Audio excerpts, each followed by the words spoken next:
بسم اللہ الرحمن الرحیم۔ السلام علیکم دوستو، تو آج میں آپ کے ساتھ شیئر کرنے جا رہی ہوں ہم کہاں کے سچے تھے کی سٹوری۔ تو دوستو، ویڈیو میں مزید آگے بڑھنے سے پہلے اگر آپ ہمارے چینل پر نئے ہیں، ہمارے چینل کو سبسکرائب کریں اور ویڈیو پسند آ جائے تو ویڈیو کو لائک بھی ضرور کریں۔ تو پری ذات کی طرح ہم کہاں کے سچے تھے بھی ایک ناول بیسڈ ڈرامہ ہے۔ پری ذات کی طرح اس ڈرامے میں بھی ناول سے ہٹ کر بہت سی تبدیلیاں کی گئی ہیں۔ اب اس ناول کی بات کی جائے تو کہانی ہے 3 کزنز کی، ایک لڑکا اور 2 لڑکیاں۔ لڑکا اسود ایوب ہے جو ایک لڑکی مہرین منصور کا خالہ زاد ہے، تو مشل اکبر کا پھوپھی زاد ہے۔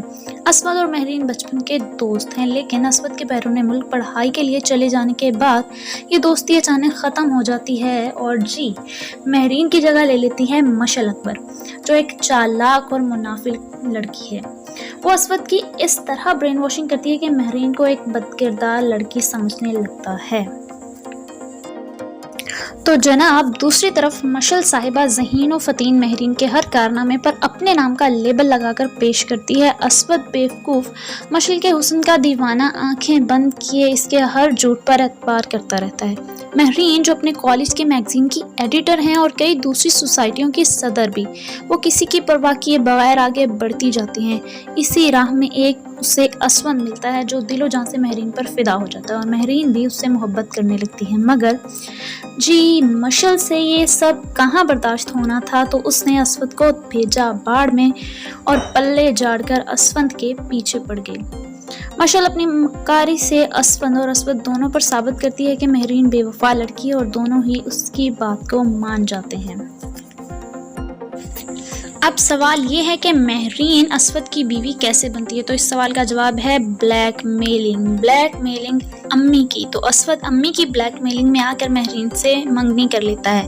مہرین اور اسود کی منگنی کے بعد مہرین اور مشل کی شدید لڑائی ہوتی ہے اور مشل خودکشی کر لیتی ہے، مگر جاتے جاتے مہرین کے لیے نئے پھواڑے ڈال جاتی ہے۔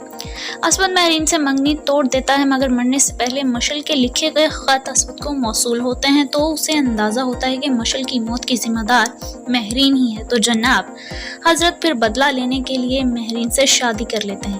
اس کو گھر میں بیوی کا نہیں نوکرانی کا سٹیٹس دیا جاتا ہے۔ مہرین کی ماں مرنے پر بھی اسے نہیں جانے دیا جاتا۔ اس کے امتحان ہونے والے ہوتے ہیں، اسے جانے سے منع کر دیتا ہے، ہر طرح سے اسے تکلیف دیتا ہے۔ پھر اسود کی اپنی ماں مر جاتی ہے، بیرون ملک ہونے کی وجہ سے اپنی ماں کا آخری دیدار بھی نہیں کر پاتا۔ بی اماں مرنے سے پہلے کچھ جائیداد مہرین کے نام کر جاتی ہیں اور اپنی آخری خواہش یہ کرتی ہیں کہ اسود مہرین کو معاف کر دے۔ ماں کی آخری خواہش کے احترام میں اسود مہرین کو معاف کر دیتا ہے، لیکن مہرین نارمل لائف کی طرف واپس نہیں آتی۔ اس کی حرکتیں عجیب سی ہو جاتی ہیں، ایک طرف دیکھتے رہنا، خود سے بے ربط باتیں کرنا، فرش پر کچھ لکھنا اور مٹا دینا۔ اسود اس کی ان حرکتوں پر غور کرتا ہے۔ پھر ایک تقریب میں مہرین اسود کے ساتھ ہوتی ہے تو ایک وزیر صاحب ملتے ہیں جو مہرین کی تعریفوں کے پل باندھ دیتے ہیں۔ اسی طرح مہرین ایک کلاس فیلو بھی اسود سے ملتا ہے تو مہرین کے بارے میں انتہائی اچھی رائے رکھتا ہے، مگر اسود حیران ہوتا ہے اور کہتا ہے تعلیمی کیریئر میں اتنی ساری کامیابیاں تو مشل نے سمیٹی تھی۔ اب اسود کو شک ہوتا ہے تو کچھ تو غلط ہے، کچھ ہے جو آنکھوں سے اوجھل ہے، کچھ تو گڑبڑ ہے۔ تو وہ اپنے ننیال جاتا ہے، وہاں اسے ایک ڈائری ملتی ہے جس سے ساری حقیقت واضح ہو جاتی ہے کہ مشل اکبر ہی سارے فساد کی جڑ تھی۔ اس کے جھوٹ نے مہرین کی زندگی اسود کے ہاتھوں برباد کروا دی اور اسود کو مہرین کا مجرم بنا دیا۔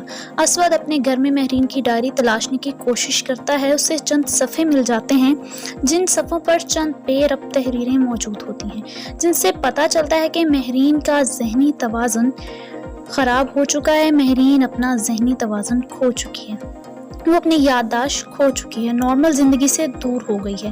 اسود حقیقت جاننے کے بعد شرمندہ ہوتا ہے اور وعدہ کرتا ہے وہ اپنی ہر غلطی کا مداوع کرے گا۔ اب ڈرامائی تشکیل کے لیے ناول میں کیا تبدیلیاں کی گئی ہیں یہ تو مزید ایپیسوڈ دیکھنے کے بعد ہی پتہ چلے گا۔ مزید ایسے ریویو ویڈیوز کے لیے ہمارے چینل ریویو سیریز کو سبسکرائب کیجیے۔